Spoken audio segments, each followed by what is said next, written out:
चला पुढचा प्रश्न पाहू. Next question is 8th question. याच्यामध्ये एक दोन त्रिकोण ऑलरेडी काढून दिलेत तुम्हाला, म्हणजे असं सेपरेट ट्रायंगलच्या जोड्या काढायचं काम नाही. समजा म्हणजे जसं याच्या आधीचं 7व्या किंवा 6व्या प्रश्नात पाहिलं त्याप्रमाणे नाही. इथे रेडीमेड तुम्हाला दोन ट्रायंगल काढून दिलेत आणि तुम्हाला सांगितलं की ट्रायंगल ABP आणि ट्रायंगल DCP मध्ये दोन दोन करस्पॉन्डिंग साईड्सच्या पेयर्सचा रेशो हे इक्वल आहे असं आधीच देऊन टाकलेले, ठीक आहे ना. तर तुम्हाला प्रूव्ह करायचं काय की ABP हा ट्रायंगल आणि CDP हा ट्रायंगल, हे दोन ट्रायंगल सिमिलर येतात असं दाखवायचं. आता तुम्हाला हे माहिती आहे, आपण सिमिलरिटीच्या टेस्ट आहेत त्याच्यामध्ये आपण शिकलो की जर का दोन ट्रायंगल सिमिलर असतील तर त्याच्या करस्पॉन्डिंग साईड्स सेम प्रपोर्शनमध्ये लिहितात तिन्ही पण, ठीक आहे ना. मग ते SSS टेस्टनुसार ते दोन ट्रायंगल सिमिलर येतील. इथे दोन ट्रायंगलच्या मधल्या करस्पॉन्डिंग दोनच साईडचा रेशो इक्वल दाखवलेला आहे, तिसरीचा दाखवला नाही. याचा अर्थ मला काय म्हणता येते की याच्या दोन करस्पॉन्डिंग साईडचाच कॉन्ग्रुएंट असतील, ठीक आहे ना. मग आता मला याला टेस्टमध्ये बसवण्यासाठी एक तर अजून तिसरी बाजू पण कॉन्ग्रुएंट दाखवा लागतील, तिसरी बाजूची जोडी, किंवा मग या दोन साईड्सच्या मधातला अँगलची पेयर दाखवा लागेल कॉन्ग्रुएंट. म्हणजे मग ते दोनपैकी एक तर SSS नाही तर मग SAS टेस्टनुसार हे दोन ट्रायंगल सिमिलर होऊ शकतात, ठीक आहे ना. आता पहा याच्यात काय झालंय की AP ही साईड CP म्हणजे या साईड सोबत कॉन्ग्रुएंट आली, त्यांचा रेशो घेतलाय म्हणजे त्या दोन कॉन्ग्रुएंट असतील. आपण हे आधीच्या व्हिडिओमध्ये सांगितले. नंतर इथे BP हा सेगमेंट घेतलाय, तो कोणासोबत DP सोबत म्हणजे या सेगमेंट सोबत कॉन्ग्रुएंट दाखवलाय, ठीक आहे ना. मग आता ह्या दोन साईड्सच्या पेयर्स, करस्पॉन्डिंग साईडच्या पेयर्स या कॉन्ग्रुएंट आल्यात. मग आता मला एक तर ही साईड येतली म्हणजे AB या CD सोबत कॉन्ग्रुएंट दाखवा लागेल, तेव्हा SSS टेस्टनुसार हे दोन ट्रायंगल सिमिलर येऊ शकतात.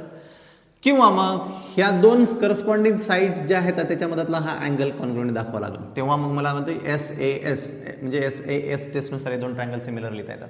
मग तुम्हाला काय सोपं वाटते, ह्या दोन साईड्स कॉन्ग्रुएंट दाखवणं सोपं वाटते का हे दोन करस्पॉन्डिंग अँगल्स कॉन्ग्रुएंट दाखवणं सोपं वाटते?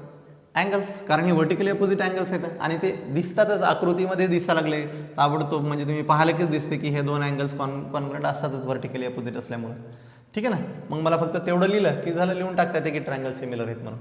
सो मला 8चा आन्सर लिहिताना असं लिहिता येते की in triangle ABP and triangle CDP या दोन ट्रायंगलमध्ये, थोडं मोठं लिहितो, ABP अँड CDP या दोन ट्रायंगलमध्ये काय दिसते इथं की AP is congruent with CP असं दिलेलं आहे, BP is congruent with DP दिलेले आहे ना. हे दिलंय म्हणजेच काय असं दिलेलं आहे की AP by CP is equal to BP by DP, हे दिलेलं आहे म्हणजेच हे दिलेलं आहे, हे दिलेलं आहे म्हणजेच हे दिलेलं आहे, ठीक आहे ना. आणि अजून काय लिहिता येते मला आकृतीवरून, तर हा अँगल या अँगल सोबत कॉन्ग्रुएंट आहे असं लिहिता येते. म्हणजे अँगल अलीकडल्या ट्रायंगल ABP मधला अँगल APB, ठीक आहे ना, APB इज कॉन्ग्रुएंट विथ या ट्रायंगल मधला CPD असं लिहिता येते मला, CPD, ठीक आहे ना. याचं कारण काय लिहिता येईल, तर हे व्हर्टिकली अपोजिट अँगल्स आहेत, हे पूर्ण लिहायचं, व्हर्टिकली अपोजिट असं शॉर्टमध्ये नाही लिहायचं, ठीक आहे. मग आता बघा, दोन करस्पॉन्डिंग साईडच्या पेयर्स कॉन्ग्रुएंट आहेत आणि त्याच्या मधातल्या अँगलची पेयर पण कॉन्ग्रुएंट आहे. म्हणजे काय लिहिता येते मला, मग हे दोन triangles ABP is similar with triangle CDP by side दोन आणि त्याच्या मधातला अँगल म्हणजे SAS टेस्ट. कळलं अशा प्रकारे, ठीक आहे. चला आता पुढचा म्हणजे 9th वाला प्रश्न. 9th मध्ये काय दिलंय, इथे एक ट्रायंगल ABC आहे मोठा, ज्याच्यामध्ये अँगल A वर एक मार्क दाखवलेला आहे. तसाच एक ट्रायंगल छोटा आहे की ADC एक ट्रायंगल आहे, याच्यामध्ये D वर तोच मार्क आहे जो इथे A वर मार्क आहे. म्हणजे याचा अर्थ दोन ट्रायंगल घेतले, कोणता आहे ABC आणि ह्याच्यामध्ये DAC, ठीक आहे ना. ह्या दोन ट्रायंगलमध्ये एक एक अँगलचा मार्क करून दाखवलेला अँगलची पेयर्स कॉन्ग्रुएंट झाल्या, ठीक आहे ना. आता हे दोन ट्रायंगल जर का आपण सिमिलर दाखवले तर आपल्याला पुढे सोडवता येणार एवढं नक्की आहे. बघा कशावरून म्हणू लागलो मी, इथे दाखवलाय CA चा स्क्वेअर बरोबर CB इंटू CD असं प्रूव्ह करायचं आपल्याला, ठीक आहे ना. हे CA चा स्क्वेअर म्हणजे काय असेल, CA चा स्क्वेअर म्हणजे CA इंटू CA, असं लिहिता येतं ना मला. म्हणजे सी ए दोन वेळा येत असेल, ही एकच बाजू दोन वेळा येत असेल. या दोन त्रिकोणांना जर का वेगळं दाखवलं मी, तर त्या दोन त्रिकोणातून मला असं 2चं मल्टिप्लिकेशन. मग हे आधीच्या गणितासारखंच झालं आहे आपल्या. मला वाटतं ते 7व्या नंबरचा प्रश्न असेल 7वाला. तर त्याच्यामध्ये कसं होतं, असंच होतं की जर का दोन हे मल्टिप्लिकेशन दाखवले, म्हणजे याचा अर्थ याच्या वरची स्टेप काय असेल, याच्या आधी काय झाला असेल, रेशो आला असेल. या दोन करस्पॉन्डिंग साईडचा रेशो आला असेल इक्वल, आणि मग त्या रेशोलाच मल्टिप्लिकेशनमध्ये कन्वर्ट केला असेल. आठवते का याच्या आधीचं गणित घेतलेलं आपण 7व्या नंबरचं. म्हणजे आधी आपल्याला ट्रायंगल सिमिलर दाखवा लागतील, मग त्या ट्रायंगलमधल्या तिन्ही करस्पॉन्डिंग साईडचा रेशो इक्वल दाखवा लागेल, त्याच्यानंतर त्यातल्या दोन करस्पॉन्डिंग साईडचा रेशो घ्यायला लागेल फक्त, आणि मग तो रेशो इक्वल दाखवून मग त्याच रेशोला कन्वर्ट केलेला आहे इथं. एवढं तुमच्या ताबडतोब लक्षात यायला पाहिजे प्रश्न पाहायला. ठीक आहे ना. मग आता ह्याचीच जर का मी सेपरेट अलग आकृत्या काढतो, समजा मी काय करतो ना, हा ADC इथे ठेवत नाही, हा ट्रायंगल मी वेगळा घेतो वाटल्यास. ठीक आहे, इथे घेतो मी.